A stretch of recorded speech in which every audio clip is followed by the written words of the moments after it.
I honestly think for this video, it's not going to be coherent. I think we just talk about whatever comes to mind. Like details we notice and stuff. First things first, I want to talk about the Moon Sisters. We finally saw them. I know. What did you think? What was your first impression seeing them? First, okay, you want my actual first impression? Yeah, you can be honest. I don't think anyone's going to cancel you in the comments or anything, right? Surely not. Quick reminder here, if you're planning on pulling for Colombina or any other gacha game character for that matter, don't forget to use Aniba. They're super fast, reliable, and trusted, and not only will they save you money, but they do give cash back too. They follow all of Hoyoverse's terms and conditions, so click the link in the description or pin comment. When I first saw them, I was like, oh, this is the Moon Sisters that we've been waiting for? For some reason, genuinely, I did not expect them to be, like, human-looking. I expected a much more ethereal depiction of the Moon Sisters rather than the normal kind of humanoid look that we get for every single character in the game, right? But I really like what they did with the overall designs, especially with kind of combining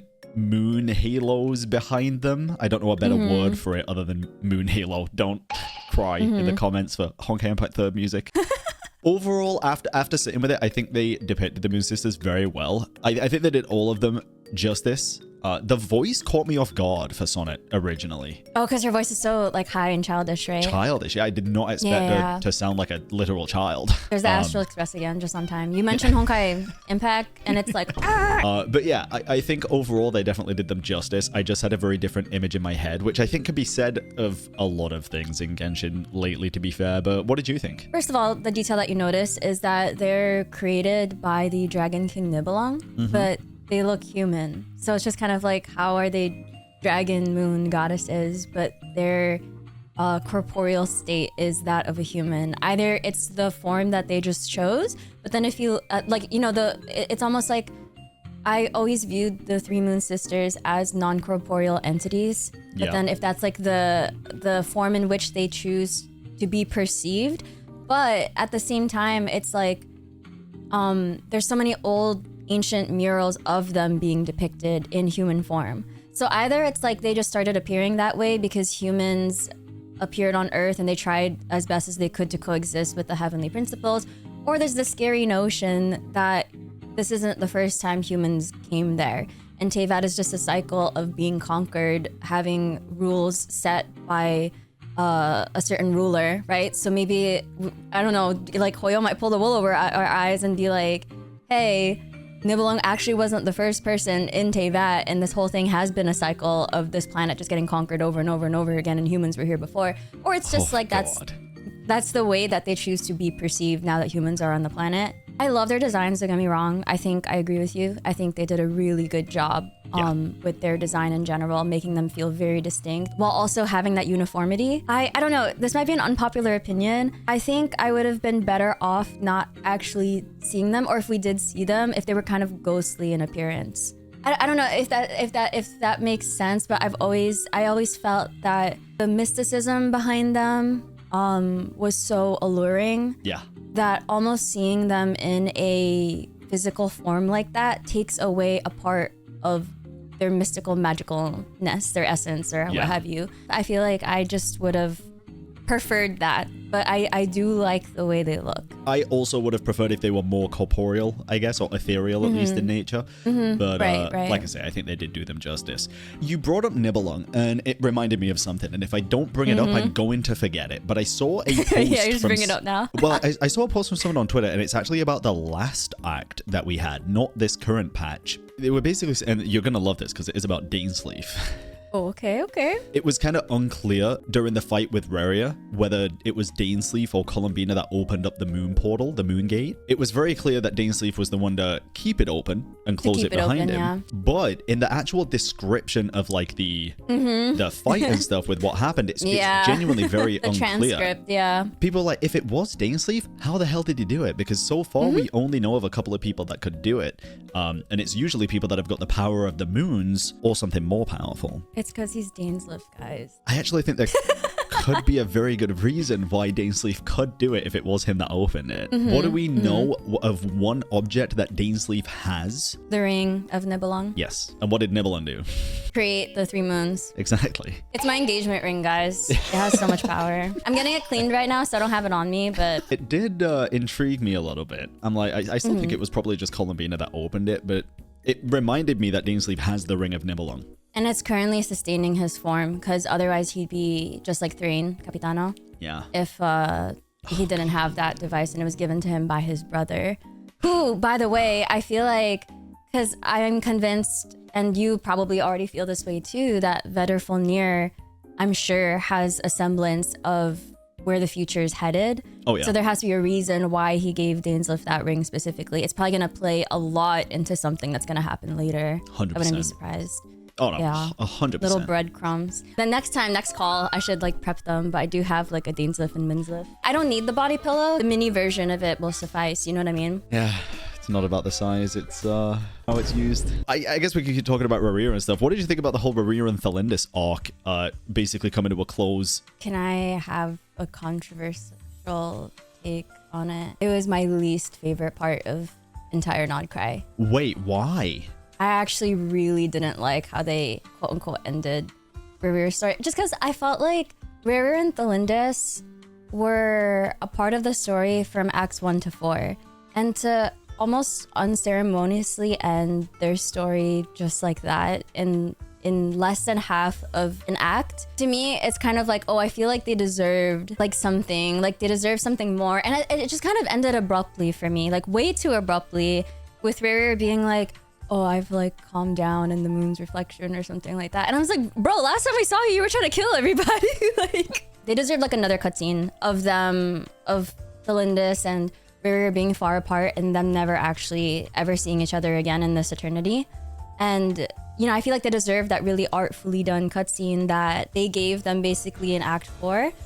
And they didn't get any of that. And Rerir was such a good villain. He was such a good villain. So for us to see his personality almost do a 180 and have no transition in between. Basically, that's so funny. Knew nothing of what he went through other than what he's telling us he went through, but never actually seeing it play out. Like, I feel like if they gave us a segment, for example, when Nefer was going through his memories and you see all the mental turmoil, him trying to justify genocide, basically, right?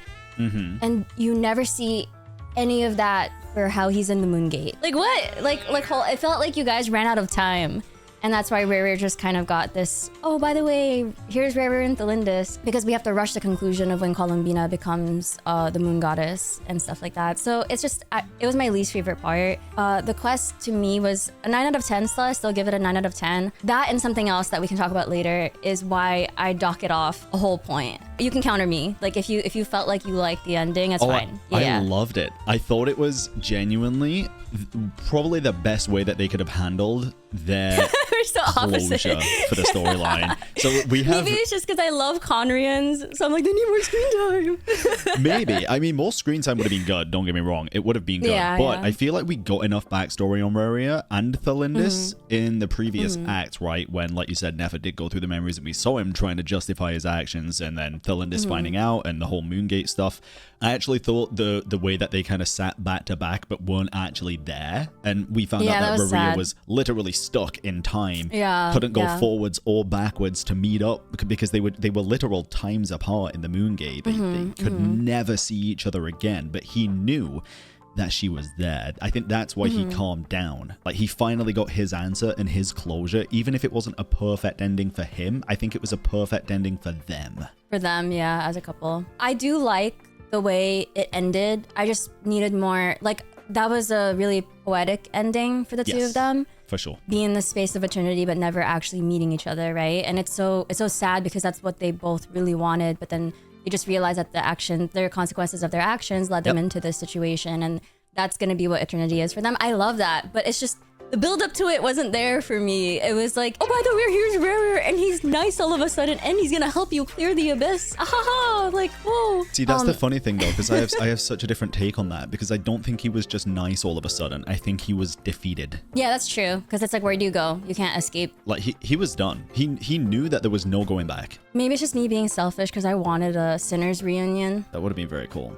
The other funny thing about it is we found out during the quest that, you know, the Kuvaki essence in Nodcry was actually created by Colombina's body. It's her dandruff. She sprinkled herself all over Nodcry. Yeah, her ashes. And Rerir gaining his human form back was basically him just using Colombina's body to make his own. Like a part of her body. Yeah, it's crazy. We knew where this was going, where she was gonna eventually be the Welkin moon, be the fourth moon or something like that. Like we were toying with that idea already. Going back in time, because the Lindis even said in Act 3 or 2 that she wanted to go to the moon's reflection to stop King Irmin from being obsessed with the Traveler's sibling, because it led him to a bunch of... Oh, I have to talk to you something about that.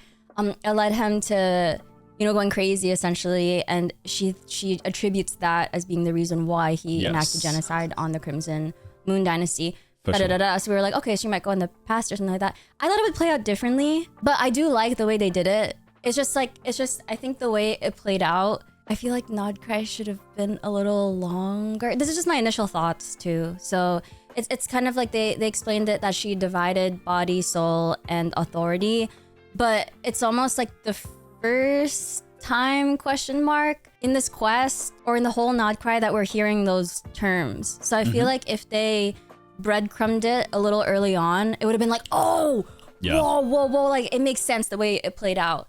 It's just like initial reaction. I don't know what it is about it, because I'm still kind of formulating, like it's still doing my own kind of analysis on it. It's interesting the way they went about it. There's some points about it that I feel like just needed more time to cook. I agree with you. I definitely think a little bit more time in the pot would have made it even better, for sure. More clear. Maybe it's just me liking certain theories more than how it actually played out. That could just be it. Because I felt like fair. It made...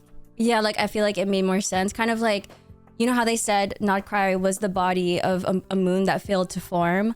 And it's like, dude, that was such a, like, she didn't have to have the frost moon. Like her moon was Nodcry, which hits home the fact that she keeps saying, my family's a Nodcry, my home is a Nodcry. So I was like, what better thing for her moon to be than the country, the nation itself, right?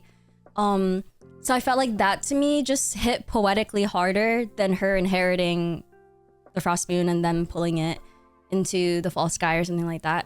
I do like the way it played out, and if that hadn't happened, we wouldn't have never gotten the scene in the end, which I think was super beautiful, which was them crossing the bridge to get to the moon. Oh, like, yeah. That was probably one of my favorite boat? Scenes in the entire quest. Yeah. Yeah, it was great. And like we would have never got that scene if it didn't play out the way it did. So 100%. Yeah. Yeah. If you had to rate this patch, I guess for Act 7 and 8, what kind of rating would you give it? I gave it a 9. It's a weird one because, like you said, well, I think the grand consensus is it's one of the best patches of Nodcry for sure, and Nodcry already was really highly regarded from lore players and story enthusiasts. There's a couple of points in terms of how it played out which I do like, and a couple which I don't like necessarily. Ooh, okay. That's what I want to hear, yeah. I think one of the coolest parts of how this entire act kind of finished is that it felt like it didn't finish in a very weird way. It's still open-ended, yeah, with the glitch in the end. Yes, exactly. Ooh. So I have a theory about that. I guess we can talk about this real quick. So, obviously everybody knows at this point, Dottore got absolutely kablammed by Colombina. The power of the moon compels you. The moon haunts. Yeah. This cursed world, whatever he said. This stubborn world, I can't remember. But yeah, he got absolutely kablammed. And then the thing that I did like is there's a lot of theories that you can come up with based on the ending. So we saw the ending screen come up, and then later in the quest, after we'd finished everything else, we saw a glitched ending screen come up again with the Dottore-esque Irminsul lines coming from the corners of the screen and stuff. And definitely a Morse code that certainly was debunked correctly by Grok. Oh, the Morse code thing was such bullshit. That's so funny. The Morse code thing, like I myself tried to. I was like staring at this for an hour, and even like trying to time the dots and putting it into like a Morse code thing where it's like you click it, and I could not find anything conclusive. No, that was so that's why I was like, that's why I was like, and then that same glitch effect, quote unquote, it also appears in the bottom of the screen. I think when I noticed it, it does. I was like, I'm pretty sure it's just like a glitch pattern, because I feel like Hoyo likes to leave breadcrumbs like this, but it won't be so hard to decipher. Like if they intentionally wanted for there to be a Morse code message, it wouldn't take us like days to find it. You wouldn't have to up the saturation and reduce the brightness just to be able to read it. Yeah, exactly. Like, I mean, I feel like that's what they would do. Like, all you have to do is turn up the brightness or the contrast, and then you'll see it clear as day. Like, yes, that's Morse code. You know what I mean?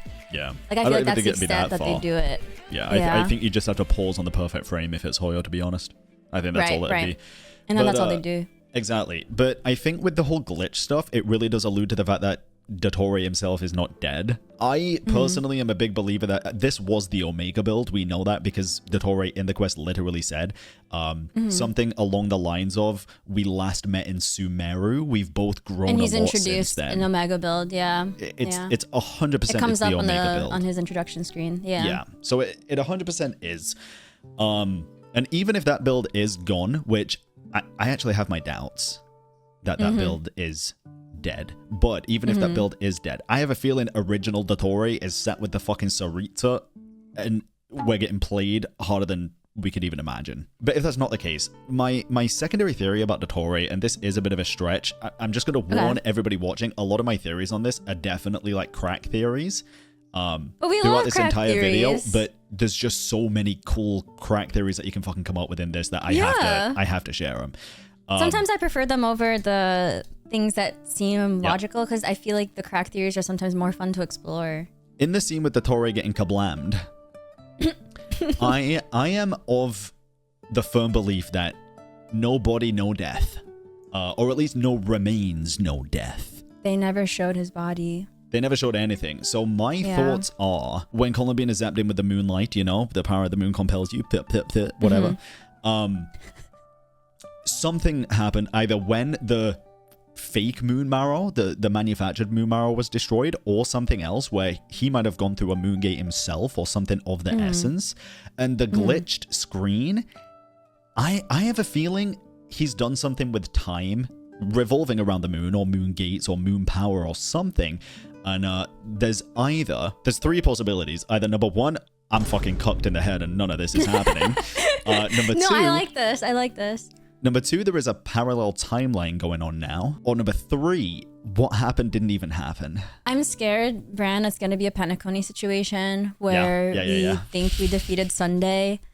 And then we go back to the Astral Express and Black Swan tells us, oh, by the way, you died in the fight with Sunday, by the way, lol. Yeah. And you're just like, wait, what? I'm scared it's going to be that, but it would be pretty cool if it was that. It was just another one of his experiments this whole time. Exactly. Because the thing is as well, in his boss fight, a lot of people have kind of pointed this out. The fact that in the boss fight, he's given us direct instructions through voice lines and on-screen prompts of how to avoid his attacks. And he's kind of egging us on and wanting it feels like an experiment, right? He's wanting us to win. Somebody pointed out that if you follow his instructions when he tells you to like stand still and look away, he actually refills your energy meter fully.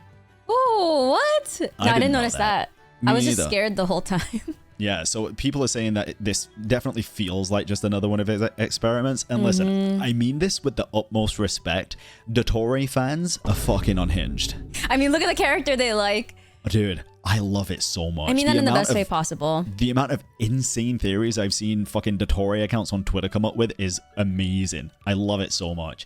I like to think he didn't die. He went through a moon gate or something to do with the moon, and either there is a parallel timeline going on right now, or somehow he ended up going either back or forward in time. And that's why we saw the glitched screen. We saw the end screen twice. There's got to be a good reason for that. There's a rewind sound that plays when that glitch happens. Yeah, there is. That's why I thought going back in time as well. I am wondering though, because the burning of Irminsul is 100% going to happen. The devs confirmed it. It's happening. I do wonder if that is happening. What if that glitch and rewind sound was actually like, because in the future Dottore burns Irminsul and is erasing our memories, or like trying to erase our memories. Obviously with a traveler it wouldn't quite work like that, but what if that is Irminsul burning and like everything glitching because of that? I like that, because we don't even know what Alice was dealing with at the border, and we just know that it required the help of all the Hexen Circle, but we have no idea what kind of threat she herself was facing. Also, right? Can we talk about this real quick? Yeah, I mean, sure. You finish your thought first, because I'm so curious about this next part. Yggdrasil, every time you see depictions of it, it's the world tree, right? And I'm pretty sure it's one of the main inspirations for Irminsul and Genshin, the Yggdrasil in Norse mythology. Yeah. But when you see depictions of Yggdrasil, sometimes it's what causes a firmament to form around the world. So in a way, you could say that one part of Irminsul is maintaining the firmament, the false sky that's wrapped around like Teyvat, right? Because we established that, or there's a lot of theories and these theories have persisted since version 1.1, I believe, or 1.6, whenever Unreconciled Stars, the first time we see Scaramouche showed up. Yeah. And he was talking about the sky's fake, right? And then we learn, or the thing that you can insinuate from that entire quest is that the stars are actually fruits of the Irminsul tree. And the stars are in the false sky. So in a way, I wouldn't be surprised if one of the functions of Irminsul, on top of maintaining the memory of the world, is also maintaining that false sky. Alice was tasked with protecting the borders of Teyvat. I've always assumed that means like the borders of Teyvat being the firmament. Oh, yeah. Or so we think. Like, I'm sorry, if all the Hex and Circle mages were tasked with protecting that shit during that quest, how the fuck was Dottore able to snap his fingers and open up a huge fucking hole in the sky? Yeah, exactly. Like, what are the borders that they're protecting? Is it literally like just continental borders and not the firmament? Like the border between Teyvat and the outside universe? I'm wondering if it has anything to do with the gates of Pyola. Or it's spelled out as Pujola, but I think it's Pyola when I asked a friend that spoke the language. So if you read, hold on, let me not pull something out of my butt cheeks right now. I don't know if it's Hymns of the Far North, but it's one of the documents that has to do with Satalainen, who is probably who we think is the third descender, and he was told by presumably the Belitsar, the first cryo archon, to cross into Pyola, I believe, like the gates of Pyola.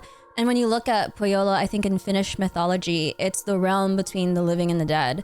Oh, and when he crossed into that realm, apparently the heavenly principles killed him. Oh, great. Well, he's not in between anymore. I think doing so, I don't know if he was the third descender after that act. Like if because he crossed into the gates of Pyola, he became the descender. And then that's why the Heavenly Principles had to shut him down, because I don't think it likes competing descenders, right? Because at that point you can defy fate itself. And we learned that the Heavenly Principles doesn't like rule breakers, doesn't like people who could potentially advance society to a point where they could leave the planet or something like that. So that part is still wrapped in mystery, but I wonder if it's like a different border and not the false sky. I wonder if it's into the border of the realm of Teyvat that we can see, perceive, hear. And then you're going into you're hacking the mainframe of Teyvat, and that's the border that they're trying to protect. Yeah. I'm not sure. That could be interesting, for sure. What were you thinking it could be? I genuinely don't know. I mean, I truly always thought that they were just protecting the borders of Teyvat against the abyssal corrosion of the universe, like the firmament. Right. But I don't know. I feel like the amount of times we've seen shit happen to the false sky now, and albeit, don't get me wrong, I don't expect the mages to, know that something's gonna happen. But also, kinda. I mean, they've got fucking Barbaroth, right? They've got plenty of knowledge, and plenty of power. At the end of the day, I'm starting to think that maybe Alice and the rest of the mages are not there to protect the borders of Teyvat from the outside world, or I'm starting to think it is a continental thing, not a planetary thing. But I don't know. I really don't know. It's all up in the air. Not to mention, there's also the Dark Sea, right? Yes. Where the gods. And I'm wondering if Hoyo's gonna treat Teyvat as the continent, as separate from the Dark Sea, and maybe that's the border that they're trying to protect as well. It's very vague, right? They just said the border of Teyvat. So maybe it's like the border of the Sea of Quanta or something like that. So I'm wondering if maybe that's. There's so many possibilities. I feel like they haven't. Those are still some of the cards that Hoyo's keeping tightly close to their chest. Because if they were really protecting the firmament, they would have been there during the Dottore fight when he literally opened a hole in the sky. They would have been in that land when Moika punched a hole in the sky as well. So either Alice isn't doing her job and she isn't sustaining the world's border, or this world's border is something else entirely. That motherfucker Malwika. I mean, we saw her punch the hole in the firmament, and I thought, wow, that's really cool. Only now we got like the depth of field to understand how far out that motherfucking firmament That she is. punched, yeah. Holy shit. She Because where we were in the beamed that moon, we were fucking still thing. inside it. Yeah. The moon's she's so inside the powerful. firmament, and that shit was, you could see the entire fucking planet. Like, she punched far. Far out, yeah. God damn. I love big, strong women, man. I just, makes my heart go doki doki. I was going to ask a controversial question because you know how I'm down. Dottore is he's very polarizing, right? Oh, yeah. Figure online. A lot of people really don't like him, and a lot of people really love him. And then if you love him, the people that don't like him are like, oh, you're so, like, you're going to commit crimes in real life because he's an awesome villain, okay? I feel like he's such a good villain because of the polarizing effect he has on people. Yep. Because there are people who love him because he's an awful, terrible person, and it makes him a great villain. But also people love to hate him. I'm like, man, like what a better literary villain than someone like that. You know what I mean? Yeah. So what do you think of him? Do you like him? Oh, I love him. I don't even think he's a bad guy. I agree with everything he's done. I'm kidding. No, I agree. I think, and I've said this since day one, dude. Like, he's my favorite villain. He's the one person I do love to hate. However, there was a couple of things that I did unironically agree with him on. Ooh, and it was like when he yoinked the Traveler into the dream sphere, right? The fucking space and time for you, I guess you could call it.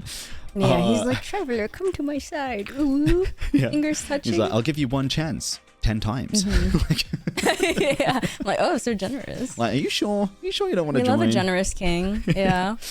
But no, I felt like he was playing the Traveler the entire time. I really do think it is just another one of his experiments. I think he expected the Traveler to not join, and I don't think he wanted the Traveler to join. I think he was testing the will of the Traveler.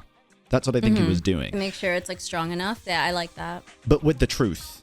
Because some of the things he was saying, I felt like were unironically breaking the fourth wall to a degree that I never expected Hoyoverse to do. And honestly, I don't think it worked out well for them.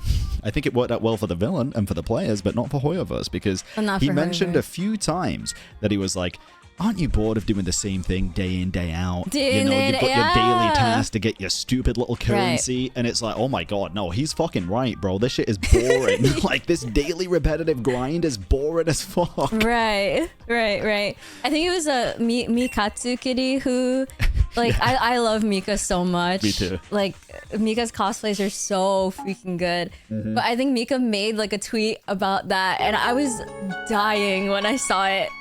Mika was like, Dottore's right, guys. Yeah. Like, while I was playing it, I was like, yeah, this motherfucker's so... I'm on his side now. Yeah.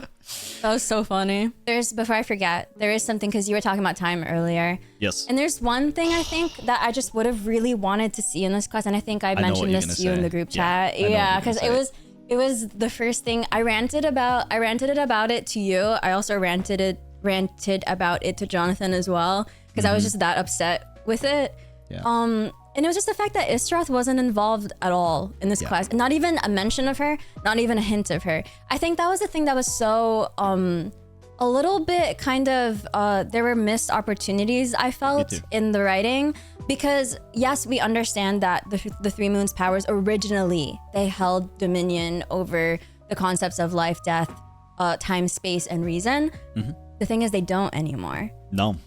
So I don't think they should have kind of like it almost felt like Colombina was operating as Istaroth would in the moment when she was going through the moon's reflection, figured out what to do, etc. And it just would have been nice if there was like Colombina said, I don't know why, but I felt like something was guiding me towards this, towards that. Right? And the reason why I was so convinced that Istaroth would be really involved with Colombina's story is because the way they framed her journey, they talk about it like it's a story. She's like, oh, I'm trying to find my missing prologue. In the end, I found your epilogue. And she was like, well, and then the Moon Sister's telling her, Colombina, Hyposelina, your story's not over yet. In fact, it just started. Who is the mother of stories? It's Istaroth. That's why the famous, like, it literally talks about her being an author, right? Yep. It literally talks about her writing, like, also talks about, like, something about her writing people's fates or something like that, insinuating she has a connection with the Irminsul tree. But not just that. It's like there's a famous Mondstadt saying is that the stories are carried by the wind across time. Across time. And I'm like, the mother of stories is also Istaroth. And I'm just like, you'd think that, you know, to me, that whole scene of Colombina traveling to the past and figuring out what to do would have been so much more poetic, and I feel like hit harder and made me more excited for the Shades, which we know their stories are gonna come up soon. Yes. If she was like, I don't know why, but something is like pulling me towards this. And that's why I felt like it was the right thing to do. It's because Istaroth is like helping you write your story. And dude, if they showed like a portal in the end, like a gold portal, kind of like what they did with what's her name, Asmodee showing up in the Space and Time for You quest, and they showed like a gold portal disappear, I would have been like, oh, you know what I mean? Like, I just imagine how epic that would have been to be like, holy crap. It would have like, been. Holy crap, that was Istaroth. Like, she was helping her. She was guiding her. Because there's I hit my head, sorry. I'm that angry that I'm like hitting myself. But in the Hymns of the Far North, there's even a line that says, from the Frostmoon Scions, they were like, oh, please, like, Mother of Time, please watch over the 4 imprisoned moons. Like, you're the god that's different from the other gods. And I'm just like, dude, the setup was there. The setup was there for you to give us some Istaroth breadcrumbs. Yeah. And that was why I also docked off a point, because it's just like, I feel like there was like a missed writing moment right there. Like, it was right there. The setup was perfect. Like, you spread the crumbs, didn't use it. Yeah. So now I'm just like at the table expecting another course, and they're like, oh, here's the bill. No encore, nothing. And I'm just like, this is the perfect time to have another space and time moment, like Space and Time for You moment. No, because I totally get where you're coming from, and I also thought Istaroth was going to have a lot to do with it, especially after Colombina's teaser with when she was being held up by the golden strings, puppets. basically. Yeah. And I also thought, because we know obviously with the Shades, life, death, time, reason, whatever, like the whole story of that is basically, you know, the Shade of Time measuring the string, the Shade of Death cutting the string for death, blah, blah, blah. Weaving the string. It's giving shit like the that. 3 fates, like the Moiras from the Greek mythology, where it's like they cut the thread. Yeah. And I expected that to be kind of portraying Istaroth, especially because Colombina also has kind of time freeze or at least time slowing elements in a kit when it comes to the kit in general, but that's obviously just moon powers, and also idle animations with slowing down time, and the glitching dove as well, which, by the way, I think is another thing in terms of Dottore's little disappearing act at the end. The dove is meant to represent her freedom, right? And the fact that that's glitching in the trailer, I think it's meant to mean she's not exactly free yet. Yeah, I like that. Yeah. Yeah. But I do have a feeling we are going to get Istaroth stuff before Snezhnaya. I've actually been thinking about it since we discussed it the other day. Well, we got confirmed that we're going to get something during the Nodcry patches back in Natlan, which I think could have a lot to do with Istaroth. And it's more Majavari. Oh, right, because Venti said he basically cast that area outside of time or something like that. Yeah. And it was confirmed that we're going to get more Majavari stuff. You see what I mean? It's like, and Bran, the Hymns of the Far North, it's I think it's like volume 1 or 2, where it's like the hymns to Lamela or something like that. It's like the Mother of Time, so we know it's Istaroth. Yeah. It even says protect, like, please protect the 4 imprisoned moons. That's why I thought like 4 imprisoned moons are literally like Colombina and the 3 of them imprisoned in the moon's reflection. Yeah. Because that was their prison. So I was like, oh, she's gonna be present. Like, she's gonna be present there and she's gonna help her escape. No, Hoyo writers are smarter than me. So I'm complaining like this right now. And maybe the Istaroth payoff is gonna be there in the next patch. And I'm just speaking too soon. Like, that's what I want to believe. Yeah. Speaking of moons, though, I want to bring something up, and I want to go off on a tangent real quick, a bit of a theory tangent. I bounced this back and forth with Min already a couple of days ago, and for the people watching at home, sit with me, put your seatbelts on, because this is about to get bumpy. Pull the yellow tab. Can I see you pull the yellow tab? Make sure your seatbelt's on. Instructions unclear. I fell off the ride. So, old Welkin moon looks a lot like Paimon, sitting in a little cooking pot, as, you know, emergency food, some might say, with a moon and what a lot of people assume was another moon behind it, but I think looks more like a sun. Right? Like a solar eclipse? Not even like an eclipse necessarily. It's just like just a with sun. the new Welkin moon with Colombina in it, you can clearly see two moons behind her, like the little circular full moon and then the crescent moon, and then she is the Welkin moon, of course. Right. You can see the Omni element symbol has actually been changed into the moon symbol with the wings, the angel symbol, well, angel-esque symbol. But I want to talk about the original Welkin moon because I don't think that Let is me pull up an Colombina. image of it. Yeah, Yeah. I still do not think that that original Welkin moon was meant to depict Colombina. I don't. And I again, believe you. crack Yeah, I theory. believe you. But hear me out here. I think the moon behind her is a moon, and I think there is a sun. And I think Ether and Lumine are meant to represent the sun and moon in this case, right? Right. Yeah. I also I mean, think, they're swords. They're the swords that they descended with. Our sun and moon. dude, this is going to be a fucking insane theory. So there's a lot to it, and we can kind of strapped in, break it down towards the end because there's probably some stuff that's wrong. Obviously, we know about a buck before Sun and Moon, which is before a lot of events have happened in the history of Genshin Impact. A lot, not all, but a lot, and it got me thinking. There is a Melusine at some point in the game that tells Ether, or the main sibling that you're playing as, that they are like, what do they say?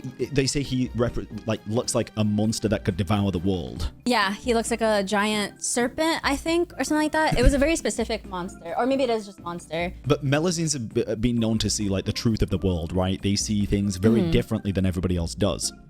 Now, they also said that Paimon looked like a rainbow-colored balloon with a string that extends far above the sky. Yeah. Beyond the sky. In Colombina's teaser, we see that she's holding rainbow-colored balloons, like meant to represent the three original Moon Sisters, right? Right. And, When you pointed that out, I didn't even clock that. That was crazy. and it's kind of like, I mean, the strings are only extending as far as Colombina's hand because she's fucking holding them, right? But I like to think, and again, this is a very far-fetched theory, I just want to put that out there again. I like to think that with all the information that we got from this quest, that if that is true about Paimon being a balloon, a moon, basically, with a string extended beyond the sky, I like to think that Paimon is going to become a new moon eventually, but not for Teyvat, or not for Teyvat as we know it. Ooh, like the new world. Like the new world of Teyvat. Yeah, like the third. Ooh. I like to think that what the Fatui have been after this entire time, we are going to end up helping with when they say things like Rosalind's final resting place will be the entirety of the old world. They mean this current Teyvat. I like to think that the Teyvat is an arc theory is true and that we are going to end up using the genetic bank. The fuck?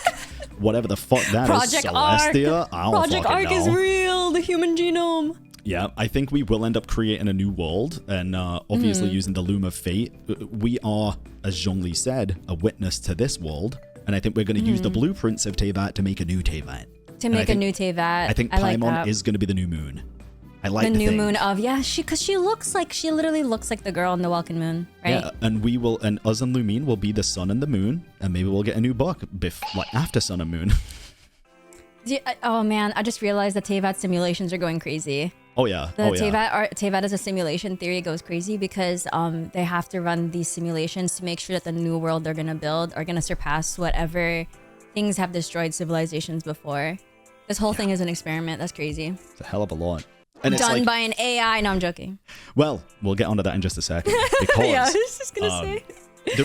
This is a very meta game thing. It's not really an in-game lore thing. But, Okay. I mean, Hoyo have been obsessed with moons for a very long time, right? We know that, as with a lot of things.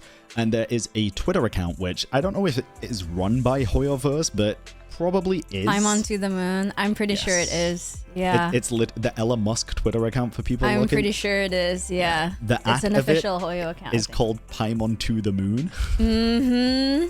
Very interesting. Very interesting. And their first game was called, what was it? It was something to do with the moon. Fly Me to the Moon. What did the character look like there? I'm curious. Fly Me. It looks like to Paimon. the Moon. Holy moly. That'd be crazy if it did. Character. Oh, actually. It looks like Paimon? It is Kiana Kaslana. But she who looks like Paimon. She kind of look a little like. I mean, look at this. I'm gonna send you the picture right now. I've got she's a chibi-fied version, yeah. A little bit. No, she's a chibi-fied version, bro. Like, she's a chibi-fied Kiana Kazlana, and I please don't be mad at me, Honkai Star. I feel like I always get into a run-in with the Honkai fans, and I'm just like, listen, I like you guys a lot, okay?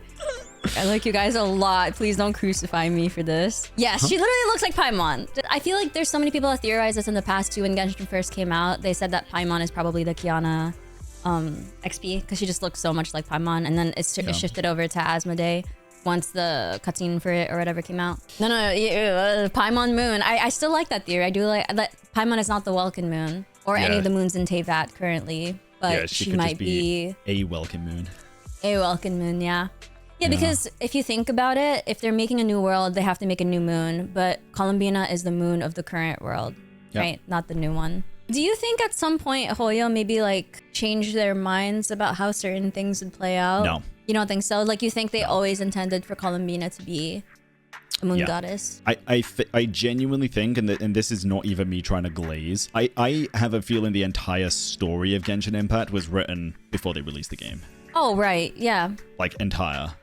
Right. There is far like, probably too much details stuff. Not there, but yeah. There's far too much stuff that like coincides, and like we're getting information now that correlates back to fucking 1.0 for crying out loud. Yeah. Like, there's no way they're just sprinkling this in like it's nothing. Yeah. It has to have been planned. That's very true. It's too much of a complex story. It reminds me a lot of Kingdom Hearts story.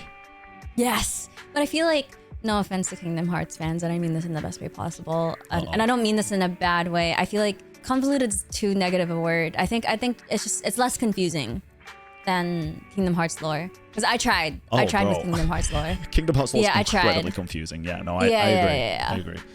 I agree. I do still think it's very confusing, but you're right, it is less confusing. I think the reason it's so confusing is because it's still ongoing for Genshin. Yeah, that's true. We're not done yet.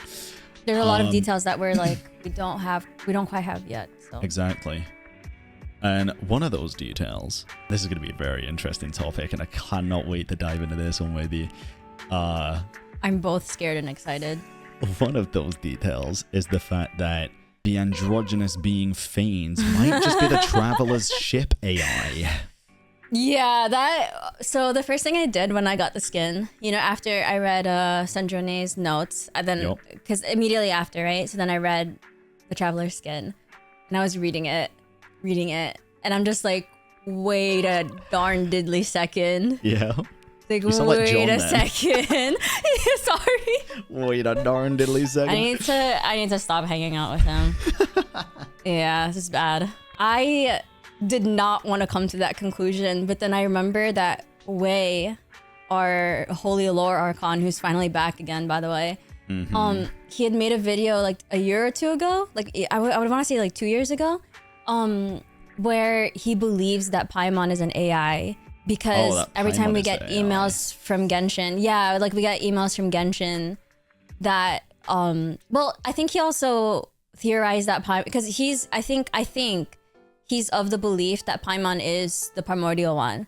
So he was using like that the P in Paimon stands for like primordial AI, or like PAI is like primordial AI or something like that. And I was like, wait a second, you're onto something, because if you think that Paimon is the heavenly principles and you think that Paimon's an AI, then you're basically like, you're one statement away from saying that heavenly principles is an AI. He's so like, his mind is crazy the way it works. I mean, aren't we all a little crazy? Like, it's crazy to think that, and that an AI is the one that's like, but when you think of the way the heavenly principles functions, it does kind of have like a robotic nature. I mean, of course it does. Yeah, because it's like, if you think about the heavenly principles, it punished so many civilizations. Why? Because it felt like they were getting too advanced. Like, right? It felt like they started to go to a level. I think the Three Moon Sisters insinuated this. They started operating in a way that would break the rules that it had set, right? So it's meeting a condition where you have to delete it, so it deletes it, right? Yep. Has a very like mechanical way, and then it imposed a rule on the angels where it was like, oh, you're not allowed to love one person in humanity, you're only allowed to love everything. And I'm just like, yeah, the all or nothing condition is very like my comp sci brain is kind of going crazy a little right now. You know what I mean? It's like, oh, here's the one time every year that I use my degree that, you know, was very expensive. It's like the one time I pull out the comp sci degree. And I'm like, yeah, it does actually function the way you think a machine would, you know? So that was a scary thought to have, and I think there were some people saying, because people were commenting this in some of my videos as well, where they were like, I don't really buy it because how could an AI do everything that the Heavenly Principles did? But easily. I'm like, another example is Fairy from Zenless Zone Zero, who's like one of I think 8 AIs that might be out there that are pretty crazy in what they could do, right? It surpasses like current technology of what's currently available in ZZ's world as well. For sure. So I'm like, so I'm like, wait, no, that's very possible. It's giving Kardashev scale almost, the type 1, type 2, type 3 civilization. Yeah. And if you think about it, I think I wouldn't be surprised if Traveler and their sibling came from a type 3 Kardashev civilization. Because what is the fake sky essentially? It's a Dyson sphere. And I think that's one of the criteria is to be either a type 2 or type 3 civilization where you're able to harness the power of a star. But instead, the Dyson sphere is around Teyvat instead, and it's operating as a false sky. So then if the Dyson sphere is used to harness energy from something to convert it into something else, what is Teyvat being converted into? Yeah. Like, what's the energy generated by Teyvat being converted into? That's a scary thought. Is it true running an experiment? I don't know. Like, it's the thoughts are crazy. Like, this is why I think like the whole spaceship analysis and Primordial One being an AI, I think it deserves kind of its own video. That's why I've been putting it away for so long. For sure. No, I definitely agree with you.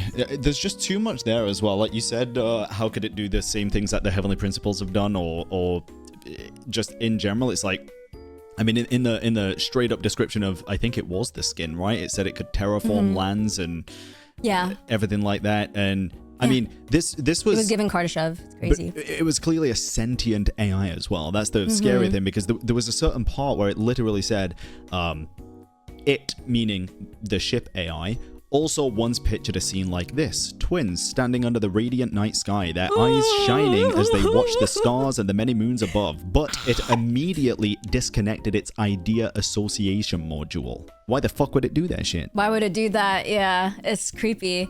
I love it though. I think it's crazy. But I also think it makes sense that it would be the AI based on the fact that it's often depicted that Phanes is an androgynous being. Androgynous being, yeah. Gives male and female, like, identity association, I guess. Right. And like, it's scary because the Paimon being a baby monitor. Huh?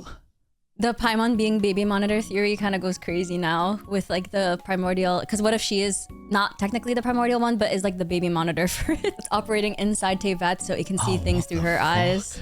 I didn't even fucking think about that. That's weird. Ooh, scared. I like to think, I don't know, I like to think Paimon has nothing to do with it, just because I think it'd be boring. But Bran, hear me out. They always like allude to the fact that like, oh, like Paimon will never leave your side. Like, we're always gonna be together. And then, bada bing, bada boom, she ends up being like one of the big bads, but unknowingly, perhaps. Yeah. Like, perhaps she had no idea that she was even involved in any of it. But it's like the way she functions. And Traveler even made a joke about it, where I think he was talking to Varka we're talking to Liben about like, Liben is like, oh, have you ever like visited this place? And Traveler's like, no, there's always someone telling me that I can't go there yet. Yeah. Like, oh, yeah, like something a machine would do. That's funny. I don't know, it's creepy. Funny. No, that's fair. Sorry, I interrupted your original thought, though. No, I was just thinking with the fact that Phanes, the primordial one, is often depicted as, or the Heavenly Principles, often depicted as androgynous. It makes sense if it is the ship's AI, since all it's ever really traveled with is Ether and Lumine together.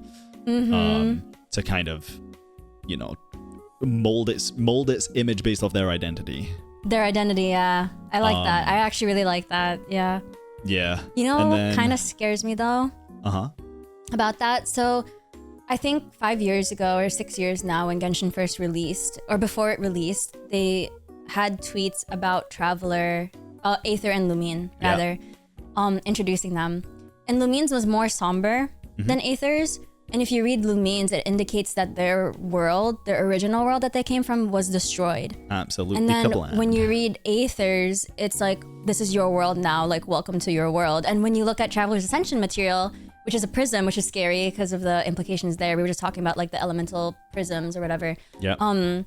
But basically, all it says, the only thing in the description is welcome to the world or something like that. I wonder if the AI, and I think, sorry, one more note before that is that I think Aether and Lumine may have been royalty from the previous civilization that they've been in, because they're supposed to like rule a world. Like I think Aether's description says something about like, oh, this is your world to rule now, basically. And I wonder if the AI is scoping out the perfect place for them to rule. I have a horrible... It prepared Teyvat for them to rule it, basically. But then Dainsleif says the throne in the sky is not yours. So I'm like... Exactly, but I have a horrible feeling about this, and I have tell me. a terrible feeling that a lot of the hardships of these worlds are actually the siblings' fault. Both of them. The fact that the ship flew over the skies of Teyvat thousands of years ago, we don't even know how many thousand, and quite possibly dropped the quote-unquote abyss prince/princess off. I have a feeling we're going to find... There was a scene in Natlan, I think it was in the Space and Time for You quest, when we find the abyss twin in the Kamriar remnants, right? Like the red place with the cubes, where we kind of see... I'm just going to say Aether is the main character because I play as Aether and it's easier to speak about it this way. Yeah, that's fair. Yeah. There's something going on where they're having a bit of an argument and they're talking about like the trials and tribulations of Teyvat and the people of Teyvat, and Aether's like, what does any of that have to do with us? Because he's just sick of it. He just wants to be back with Lumine. And she says, it's always been about us.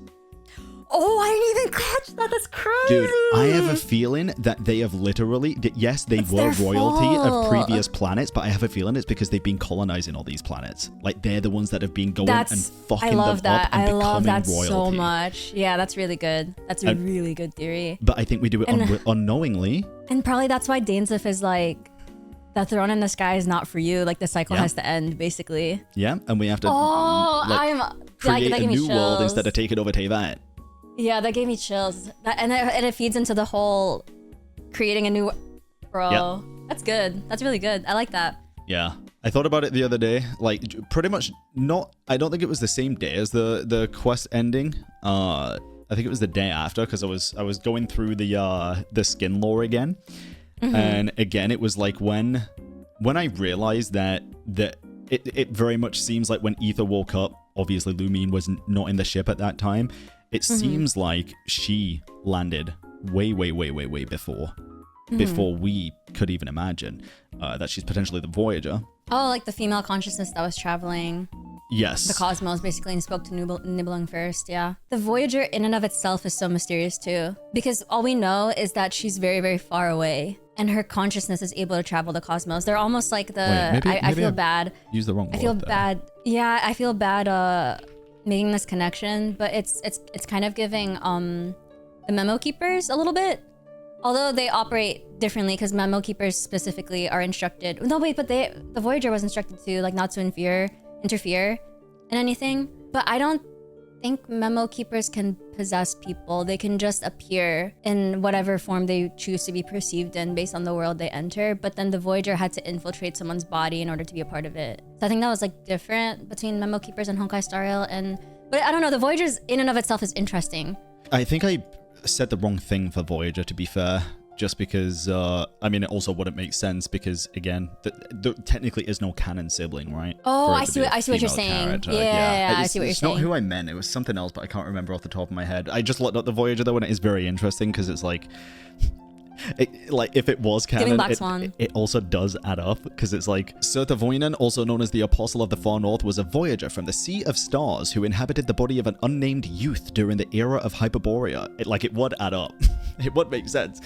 But yeah, I see what you're saying now. Yeah. I do like to think that the overall theory of us having like memory wipes, going to these planets, becoming royalty, leaving them in shambles, and going on to the next one because the ship AI is taking us to them is so scary to think likely, about. Yeah. Oh, I just space realized colonizers, like that one HSR group, the IPC, the Interstellar Peace the Corporation. IPC. We talked about this last video too, where it was like in Teyvat are flowers from outer space, but they're Conria's national flower. But I was like, it makes sense if the AI has been here before and maybe brought it there too. Yep. And that's why the Teyvat maybe. Oh, what if that's the mark that they visited before? So when you see like the flower, that's their indication that, oh, we've been here before already. Next planet. Because certainly you have to keep track of that, right? Like, certainly you have to keep track of where you've been. I don't know. I just think it'd be interesting if that was like a tracker. Do you think it could have anything to do with like the scene where we see both Ether and Lumine in the sea, of flowers? Do you think that could be the new world? And then they just filled it with those flowers. That'd be cool if that's what it was. I am always curious. The Teyvat consists of 5 petals, 4 white and 1 light blue. 4 descenders. What's the light blue? I didn't even think about that. But that's what I was thinking. I was like, what could that mean? Oh, the 4 shades in the primordial one. It's scary. Maybe. It's so scary. If you think about the shades, because the shades were technically made from an AI then, right? Yeah. But the AI could probably choose to be... It probably hacked into Teyvat's mainframe and like created them. And then that's why they're perceived... Like I'm trying to explain from like a comp-sci way how it could have materialized them, I suppose, from itself. Yeah. So it probably just hacked into Teyvat's mainframe and made like completely new entities. Bro, we should just ask Grok if all this is true. Ask Grok. Ask an AI if the Heavenly Principles is an AI, because it would take an AI to know one, right? Dottore is not dead, and it is confirmed because he actually made his way into Infinity Nikki. Oh my gosh, that's crazy. So That's Lily's comment. The Traveler will have to work with me now, bro. Low key, that segment, even though I love that segment with Dottore trying to convince the Traveler and, you know, try to mess with Traveler's ideology and everything. In its most devolved essence, it's essentially just, Traveler, join my side, ooh woo. Yeah, it is. Like, it'll still be a transactional relationship, albeit a very beneficial transactional relationship. So, ooh woo, join my side. I'm sure a lot of people were happy with that dynamic. I know there were a lot of like Dottore fans, and I love the Dottore fans, by the way. I'm sure they were like, it was so funny the memes they made out of it too. They were just like, oh, he's just baby girl. This quest made me appreciate Dottore so much more. Oh, right. Yeah. Really good writing. I was gonna say, your theory about the Travelers, like all the destruction of the world being their fault, and they don't realize it yet. And then maybe that's why Lumine is so, or Abyss sibling Lumine, whoever it is so like, they seem so jaded. It's because they realize like all of it is their fault, essentially, right? I mean, that scared me, and that's really good. I like the theory. I think it also kind of adds up with everything so far, especially from Lumine's POV, saying that she's already completed this journey once, so she knows what's going to happen, and she's like, no, we need to change it. Because they've done it in other worlds. But then also, I mean, even if she has already done it in Teyvat and it's like a Samsara cycle, and she knows, right? Something like that. Yeah. At the end of the day, she's in cahoots with Piero, for crying out loud. For sure, we know that. Oh, right, because they lived together for a time in Conria, that's right. Yeah, and I mean, you're not telling me she doesn't know the fucking end goal of the Fatui Harbingers at that point. I don't believe that. I think she does. Yeah. And I think, like I say, because she would have joined them, I feel. 100%. I still think she's the missing 10th Harbinger. But I still think know it is, so. Exactly. Yeah. I think it makes sense that she's helping them and working with them, just like we technically are at this point. To complete their goal of creating a new world. Because I think also, that's exactly what they're doing. That's true, I could see that, especially with how far spread out the Harbingers seem to be. Because it's kind of like, look at this, like one of the top 3 was a moon goddess. Yep. Like, hello. You know what I mean? So it's like, I wouldn't be surprised if there's a crazy character like that among their ranks. But then it's also because the only thing that I could see where their ideologies would be different is in the way the Abyss Order operates versus the way that the Fatui operates. The Fatui have established they want to create a new world. Yeah. Whereas the Abyss Order is almost like holding on to an older version of the world. Yeah. And they want to revive it so badly. And I feel like reviving an old world is kind of against the ideology of building a new world unless they were promised that, hey, we can bring Conria back in the new world and it won't have a catastrophe happen to it like it did in the past. Then I can see them being like, okay, yeah, we could work together. I think that's a given.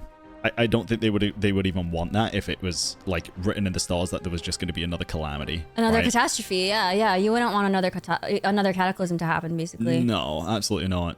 But with Piero being the director and from Conria, you know? Yep. Yeah. I also I think there's a reason he is obviously... I mean, remember as well with the whole Conria bullshit that went down fucking when Piero was there and saw Renova do all that jazz, right? If what we said earlier is accurate and the Heavenly Principles is the ship's AI and the AI created the shades, would it not make sense that Lumine somehow discovered that on her journey and told Piero, and that's why Piero hates them and is working with Lumine to stop it? See them. Like, I think it adds up to an extent. Yeah, I could see that. Fully admittedly, this is just a theory that I would love to be true. I don't know 100% if it holds like full ground. Yeah, I like it. But I fuck with it. I think it makes it interesting if that is the case. 100,000%.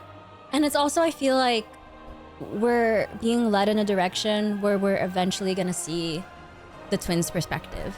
Yes. Why they're doing what they're gonna do it, why they're doing, and knowing Genshin, it's gonna be written in a way that makes sense. That you're gonna be like, wait a second, okay, you're onto something. You know what I mean? Yeah. Yeah. No, I like that. I like that a lot, and hopefully it does come true. I feel like that'd be a really cool twist in the story. I think it'd be cool. I don't think we're gonna find anything like that out until Snezhnaya now, though. Like 2 years from now, yeah, like Snezhnaya later this year after our BTS concert. Get your fucking nasty ass hands off those BTS tickets. I was thinking like, oh, well, that's pretty much everything discussed. No, there's one other really fucking important part that we totally skipped over a couple of times. More. Yeah, a certain somebody fucking dying. Oh. Quote unquote dying.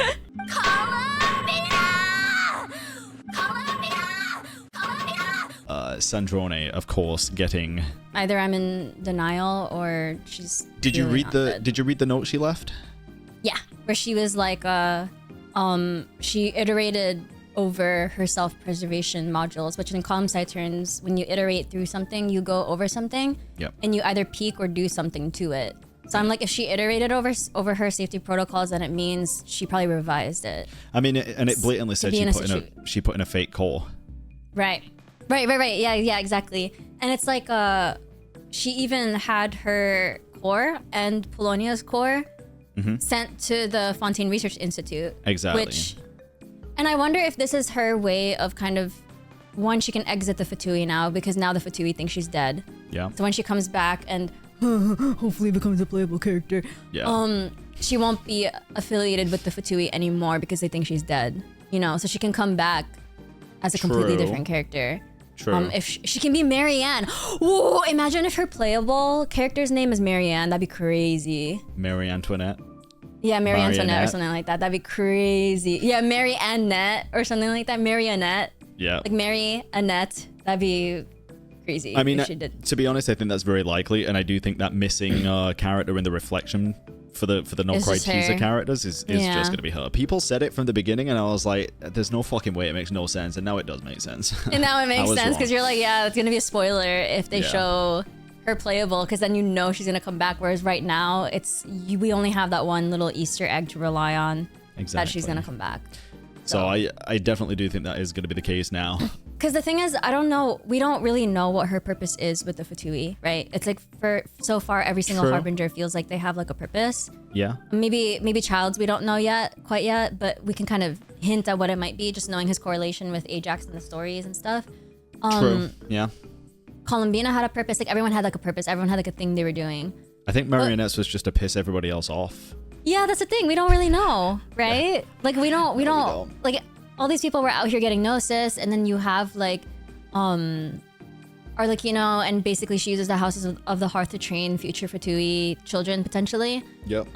So it's like you have Pantalone, and Pulcinella who are involved with basically running the economy. Yep. As the Fatui. So it's like, but we don't really know what she does, and it's like everyone undermines everything she does. To be on surface level, she probably just builds the weapons and machinery for them. right? That's true because she was involved with the Kuvaki Design Experimental Bureau. That is true. So she's probably like the whole mechanics behind it. Yeah, but I think that's on a very surface level. I think there's definitely a bigger aspect to it. A bigger thing for her to do. So it's like either she comes back and she won't be affiliated with the Fatui anymore, or she will and she'll still be a Harbinger. I think I'm okay with either possibility. Me too. Because I feel like that would stink if we go to Snezhnaya and there's only like 5 Fatui left or something, you know what I mean? Like a couple left, and it's just like, wait, weren't there supposed to be more of us? Like, well, I think there's literally only what, like Colombina is probably gone. Like, I don't even think she basically left the Harbingers. Oh yeah, she's you know not a what I mean? Harbinger anymore. Yeah, I don't even think she absolutely considers not. herself a Harbinger anymore. So it's like, well, we're down like 2, at least 2, like 3 basically, if you want to count Scaramouche. But it's like, wait, so we're gonna go to Snezhnaya and then we're gonna lose Sandrone too, and then we already lost La Senora. That's like half of them are gone. Wait, like who's gonna be there when we go? Look at that image that I just sent you. It's like Okay, wait, I'm Capitano, scared. dead but alive. Polonia, not functional. Sandrone, dead. Pulcinella, short. Colombina, Ginger. retired. Just tired. Yeah, just tired. Ginger, sadly. Olakino, alive but gay, apparently. But it is literally like there is only Our 1, 2, Labina 3. sponsored post. Yeah. There is only 1, 2, 3, 4. There's only 4 technical, like, actual Fatui Harbingers that are remaining. That are gonna be Pulcinella, remaining, yeah. Tartaglia, Olakino, and Pantalone. and yeah, Dog Baiju. Dark Baiju? Yeah, And then it's obviously just Piero, but we don't count him. yeah, we don't count him anymore. Cause I feel like Bran, he's gotta wake up. He's gotta shout out to the Did Capitano Stand Today Twitter account. Like he's gotta get up. Oh, he's waking up. Did you see the Colombina voice line about his weapon name? No, wait, hold on. Wait, I didn't know hold on, wait. Colombina. Yeah, so it wasn't Mustelin or a whatever it's called? place in Snezhnaya. She basically said weapon? a word that kept coming up in reference to Project Stuja was Mistletoe. Or Mistletoe. And Mistletoe is Thrane's sword? That's what I thought. Yes, it's the weapon of Thrane. In Norse mythology. Yeah, his actual weapon was called something different in Genshin. It was Antumbra. That was it.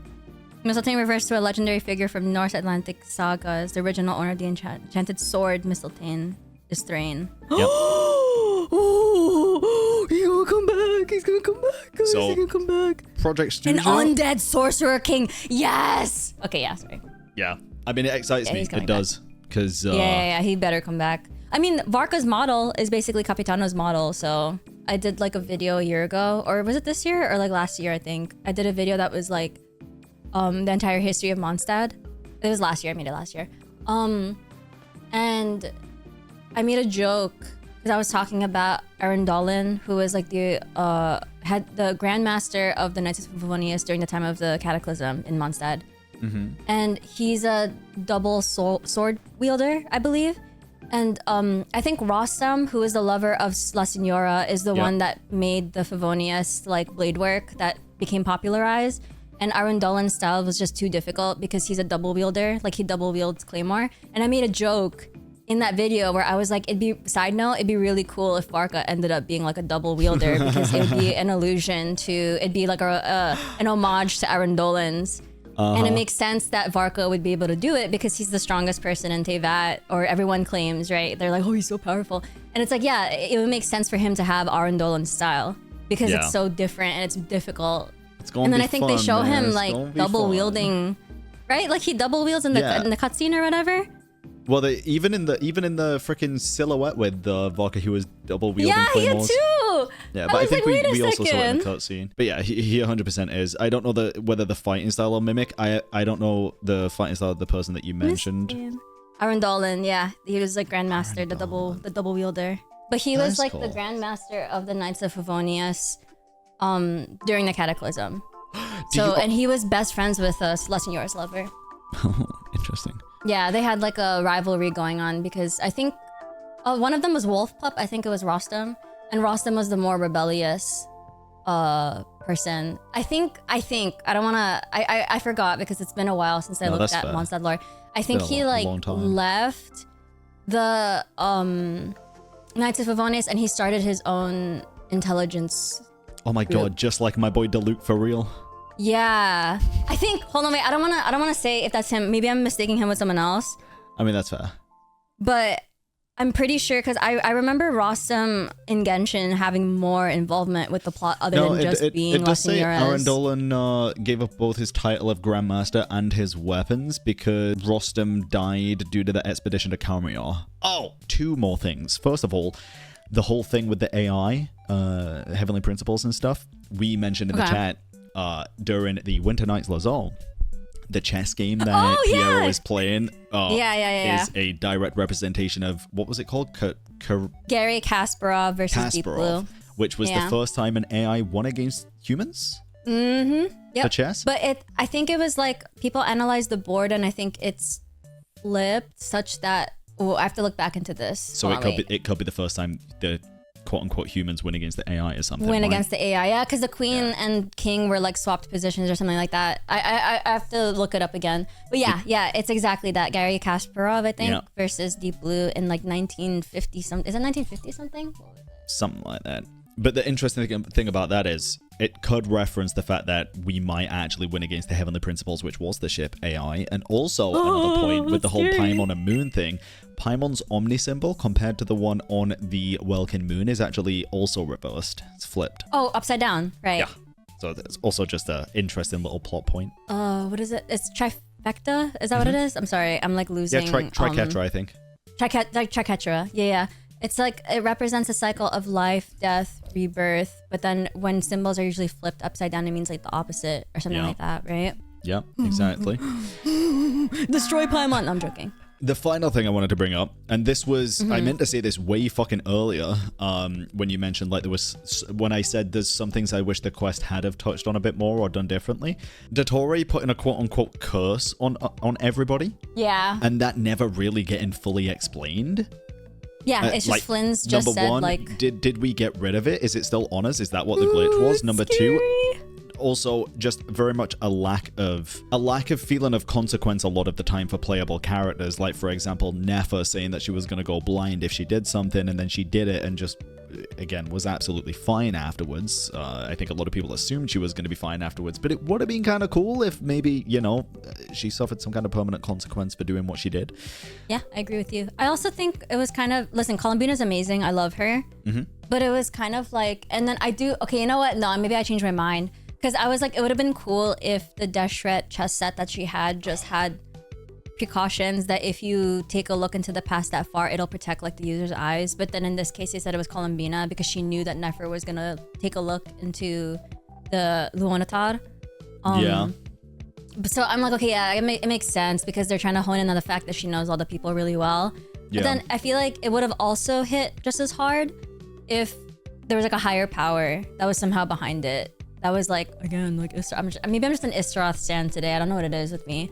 Whereas like, oh, like she was the one that like protected Nefer's eyes. Then it would make sense why certain characters were protected from some major consequences, right? Absolutely, it's because there's like this greater, higher power that is protecting you.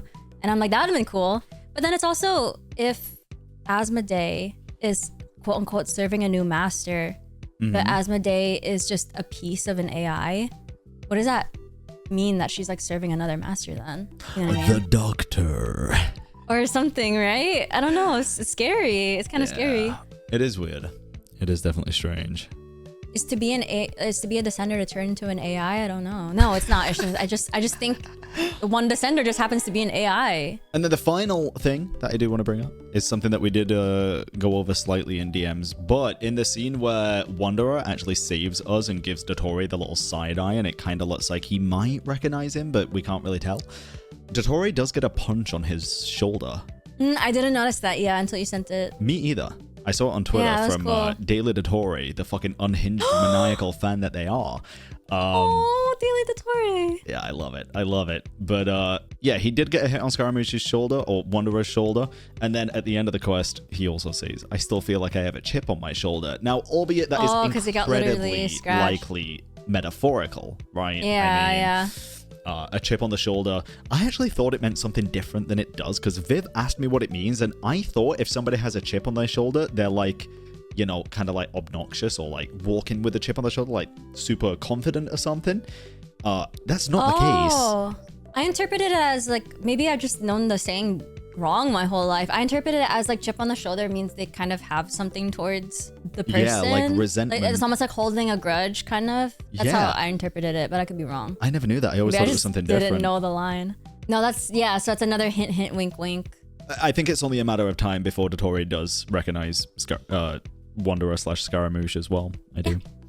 I think you're right too, because Scaramouche even says that given the doctor's abilities, Yep. he wouldn't be surprised if he figures it out sooner or later. Yeah. Like what Scaramouche or what Wanderer actually is. Exactly. Oh, and then the final thing, which I think is going to be the most controversial thing of this whole video, actually. Okay. Like we said, I think the Heavenly Principles is the ship AI. And I think that is probably the reason why they have not woken up from their slumber for the longest time. After a divine throne being destroyed, after a freaking sovereign coming back. And I think it's just because like, they were outside of the firmament. They didn't have the connection. And I think now that they're back inside the firmament on the freaking moon, I think they might wake up soon. I'm scared. I'm actually really scared. Oh, I'm scared. We brought the aggressor inside. Oh. Yeah, because that's why they were asleep the whole time. Yeah. Because they were outside the firmament. I thought this entire time it was going to be the Traveler that we play that was going to be the Heavenly Principles, and we had to ascend the throne to become the Heavenly Principles. Yeah, to become the Heavenly Principles or something. I think it's all. But now that it's like an AI, yeah. Oh, now I'm really scared. Okay, wait, hear me. This is what I'm trying to say. You know what Colombina did? So she separated soul, body, and authority. The AI itself is the soul. Well, what if Paimon's the body? I'm scared because it's like, what if it just needed, like, because it's away from the world, it's gonna hibernate, but then it needs a means to be able to get back in and be corporeal again. And what if Paimon is that vessel? That's really scary, actually. Oh, bro, she's gonna become clankified. And they said that, they even say that, like, the crowns are actually shackles. And Paimon has a floating crown. She does. Indeed, she does. So she's shackled to something. Yeah, the fucking Traveler's side, sadly. That's true. Fucking but annoying it also ass. seems like she's the one guiding the Traveler. Like, hey, we can't access the area. Let's explore the area ahead of us later, or something like that. I'm just like, yeah, that's what an AI would do. I think I'm just clinging on to this theory that Paimon is not the greatest guide in Teyvat, and it's ever since the Natlan quest with Little One, where it seemed like Little One, the little Saurian, was guiding us the entire time until we got to the end and the Dragon Sage was like, yeah, no, that's all a lie. You've actually been guiding him here for his end purpose. Ooh. And ever since then, I've thought, wow, maybe that's like foreshadowing the relationship with Paimon and the Traveler, where we're actually guiding Paimon to the end. I like that. Because Paimon's the primordial one, is the best. She's the one. She's the end game. She's the body. Like, if there's like authority, body, and soul, she's the body. Oh. God. I don't like this. I'm scared. This has definitely been, I think, our most fucking unhinged. I think so lore too. Call yet, but it's been the most fun. It was like crack theory after crack theory, but yeah, I agree with you in a good way. It's just so much, and it is, like I said as well, it is, at least on my part, majority crack theories, I think. I like the crack theories. It's just fun crack theories, right? This has probably been our whole modus operandi, is basically traveling from civilization to civilization, destroying it and then leaving. We're basically Britain. It to ruin, and the sibling is the only one that has realized what's been going on. That basically realized what's going on. We're colonizing other planets, basically. Yeah, and like trying to put a stop to it, letting us experience it ourselves to finally realize that we are the bad guys. It has, in her words, always been about us. Yeah, like what you said. I'm scared. Literally. But then I want to know what Dainsleif means, though, because in the Travails trailer, he said, we'll defeat this world with a power from beyond. And then he said, we humans, like, have our humanity. Do you not think but do you not think defeating it with the power from beyond could actually just be the Abyss? The Abyss power? That's crazy. It came from beyond. But then he'd be with the Abyss, or no, but then he doesn't agree with the Abyss Order, because he doesn't agree with But the Abyss Order and the Abyss are two different things. That's true. The will of the Abyss or something like that. Ooh, I'm scared. I feel like the Abyss is the only thing that can affect whatever safeguards the Heavenly Principles currently has in place, or the rules that it has. That's why people are so obsessed with it, because to defy the world, a lot of them turn to the Abyss, because it's, as we saw in the previous now in our conquest with Durin's ability to be able to introduce variables into the phantoms of Nodcry, the Abyss is able to affect that. So, and it's the only thing we know so far that can. But then Dottore used like Light Realm energy or something to do something similar, because they confirmed that he didn't use the power of the Abyss to achieve the things that he achieved. They did he used confirm Light it, Realm. Yeah, he used like the opposite. Like you made the, I don't think you mentioned this in the video yet, but you said it over chat, where it's almost like Dottore and King Deshret. Yes. They're parallel but opposites. Oh, there's something I was gonna bring up too, but sorry, you first. They're perpendicular in a sense. Yeah. Because Dottore is wanting to harness, basically create a false god, and King Irmin was the exact opposite. Or King Deshret, sorry. Your fave. Yeah, he is.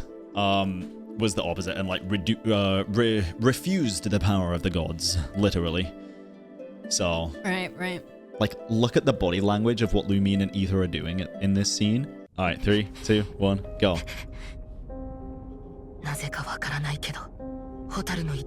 Fuck, it's in a different language. It's okay, just put subtitles on. Subtitles, yeah.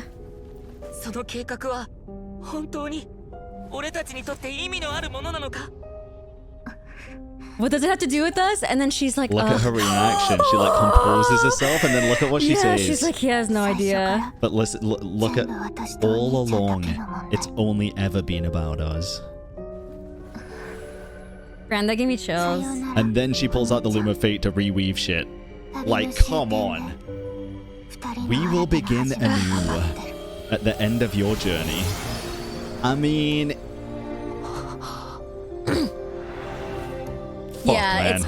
it's giving this whole thing has been their fault, basically, and the only way to fix it is to make a new world without the rules set by this AI that's basically taken over. So the message of Genshin basically has been, don't let AI conquer the world. This is what happens when it conquers multiple worlds.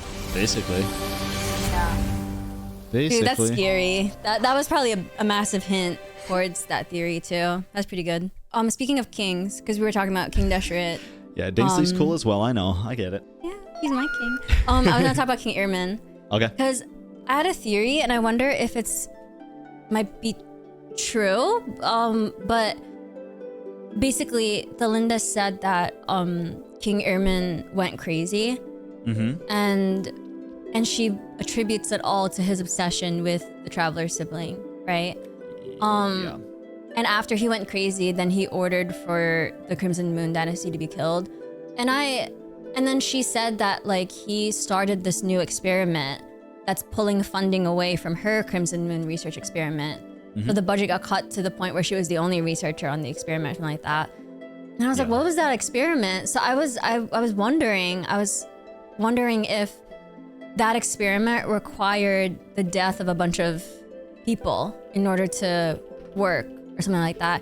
And then they mentioned that in Nodcry, when Dottore was running his experiments, I think like there was a line that said that, oh, he killed like some people in order to make like those energy fields or whatever to conduct his experiments, or all those people that were there basically died, and that's why they started mass evacuating people. So I'm like, wait, so I wonder what that experiment then, like if it's true that you needed to kill people in order for certain experiments against the rules that are imposed by the heavenly principles, or against the fate of the world or something like that, if you needed to kill people for it, what the heck was King Irmin trying to do? If that's what Dottore achieved with just that amount of lives, right? So that's why I'm just like, what was Irmin up to? You know what I mean? That is a that it required the death of a whole dynasty. Yeah, that one is tough. I have no idea actually. I'm trying to think like if I could even come up with an answer off the top of my head what I would think, but I can't. It'd be crazy if King Irmin, because I'm convinced that the Miliastra, I know people like to hate on Miliastra, but the lore about it is pretty cool. Octavia. Where they basically, Octavia discovered that there was technology, a civilization made a technology where you could upload your consciousness to this realm. And I was like, they kind of look like Conrians. Am I crazy? Because if you look at Scaramouche was also created by using Conrian technology. He's a mannequin. He's a mannequin, and it looks like the mannequins from Miliastra Wonderland. So I was like, I wonder if it was like Conrian technology. So I was like, I wonder if they were experimenting with ways to create a new world, but Irmin's was just so extreme, and Piero probably didn't agree with his method of doing it. True. And that's probably, I wonder if he had a hand in Tsaritsa's decree that basically they're allowed to put down Dottore if things get too far. Because Piero already saw that happen. Like what Dottore is basically doing is basically what King Irmin tried to do to a certain level. And Dottore also has an obsession with conjuring technology. That was one of the first things he researched in Sumeru Academia, was conjuring technology. So that's why I'm just like, Piero's seen this before. You know what I mean? For sure. It's so tough though, because I feel like the Tsaritsa's way smarter than everybody is given her credit for, and I think she hand-selected these motherfuckers for a reason and a purpose, and I think she knew Dottore was going to go off the deep end, and that's why I think she's in on it. I mean, hear me out. If indeed it's correct that her lover was the third descender, then yeah, I would peg her to be a lot. Not I would peg her, but I would peg her to be smarter than, like, way smarter than we think she is. Sorry, I didn't mean to word it that way. That's not what I meant. I meant, like, it was a great wording. You just you had to double down. I shouldn't have paused there. Yeah. I shouldn't have paused where I did, but yeah. So I'm just like, I'm excited for the Tsaritsa. I want her to be scary, and not in a horror way scary. I want to be scared of her, kind of like how I was a little bit with Dottore, where I was like, wait, he's kind of scary because he's tapping into things that they really hit your psyche, you know what I mean?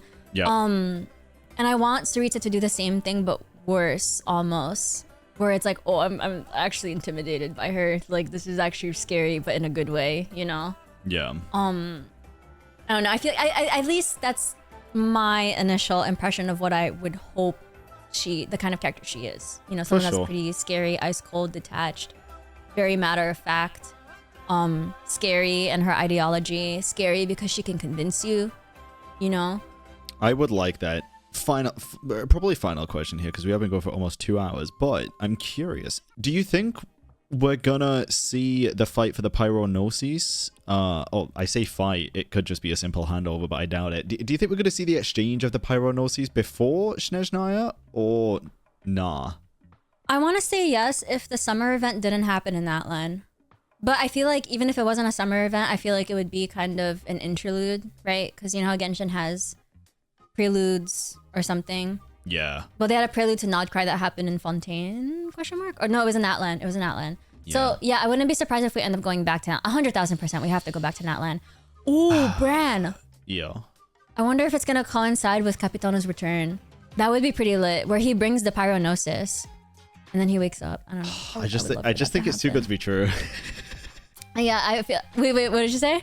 I think it's too good to be true, man. It would be too good to be true, because it would be so nice where it's like, oh, they wake up Capitano, and then he does end up delivering the Pyronosis like he was supposed to. Yeah. Dude, So I it's can like, imagine oh, it's gonna be some dumb shit where Varka's like, yeah, let's have a drinking competition with fucking Mawika, and they're like, whoever loses gets the whoever wins gets the Pyronosis. Yeah, but he lost the first time, and then he's gonna try again. I know. That's so funny. He lost against Mawika already, which is hilarious. But no, I love Varka. I love the way he turned out. He's great. Too. He's a great character. He's everything that I thought he would be. Yeah, he's everything. He's quite literally Oh, I'm sorry, Ito. I love Ito though. Oh yeah. But I think Varka's like the himbo that people wanted Ito to be, I think.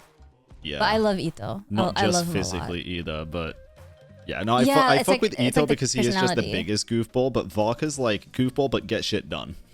Yeah, exactly. And I think Ito that's the does get impression shit people probably had. Yeah, Ito does get shit done. I mean, he punched that big boulder and shit, but it's just not to the same level as Varka, right? Yeah.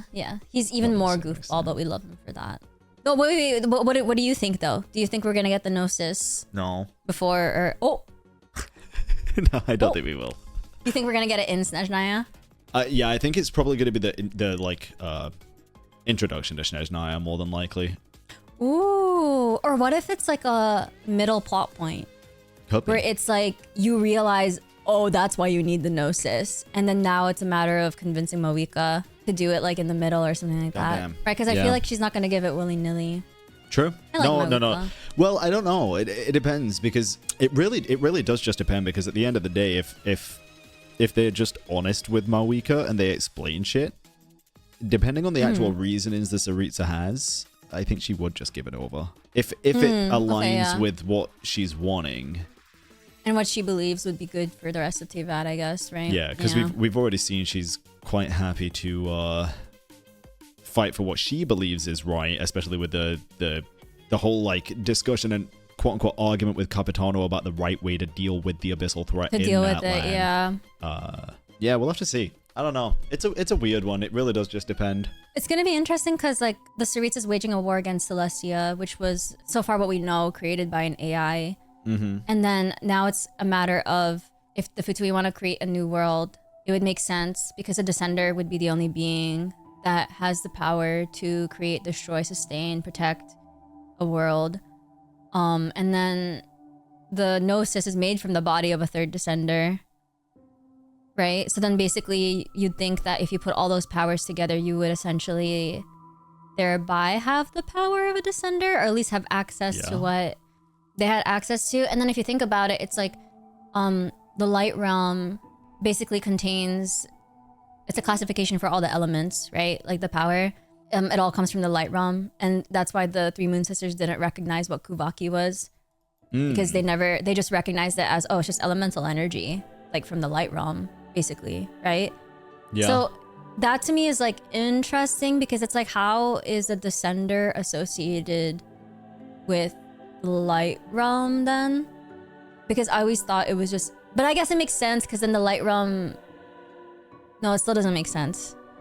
Yeah, I don't know. I'm trying to tie those pieces together, I guess, because it's like if the Fatui want to create a new world, and then the body of the Descender was divided, but then it's the Gnosis, it also commands elemental energy, but it also has the power to sustain, create. Like it's kind of like, what are the pieces that tie them all in? I guess we're kind of lacking information on it. But then it's like, oh, I feel like I'm spiraling right now, Brandon. You have to help me. Wait, no, so prism. Because the Traveler's Ascension material is a prism, and prism reflects all different colors of light. Yes. 7 bands of color, which are the elements. So does that, and it makes sense because Nibelung was basically identified as a Descender as well. Even if he was like influenced by the Abyss too. And he was, oh, that's the thing. We don't know, right? Like where the 7 elements came from, or they're just from the dragons. I think that's just what we know, right? Is we just associate the light realm of the dragons. I'm spiraling. Oh Jesus, yeah, that's a tough question to answer after 2 hours of yapping. But I'm pretty sure in the latest quest they mentioned that the pure light realm energy refracted through the crystals. But then again, they didn't specify it was the 7 elements, I don't think. But then there's like the whole, because Traveler's Ascension material is a prism, and if they're the embodiment of a prism, then that's why they're able to wield all 7 elements. Then that would technically make them like a being of the light realm, no? Right? Because that's where all the 7 elements originated. I don't necessarily think it would make them a being of the light realm, but I think like previously blessed by the light, somebody like ruling the light realm, kind of just like Colombina got the blessing of the 3 moon goddesses, right?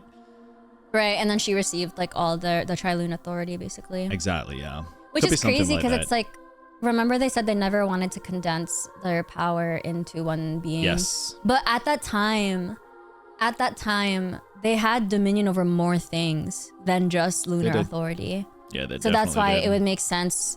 And I wonder if that's what would happen if you merge all the shades together, because then that's what the Moon Sisters were gonna try to avoid doing too. Heavenly principles, bro. You get the heavenly principles, it comes back. Clankers. Oh gosh, the clankers. No, yeah. In the Yehoda voice. Yeah. Every time people say clankers, I always just think of Star Wars, the droids. Clankers. Or the Republic. Yeah, exactly. Wait, that sounded exactly like it. The voice changer is so funny.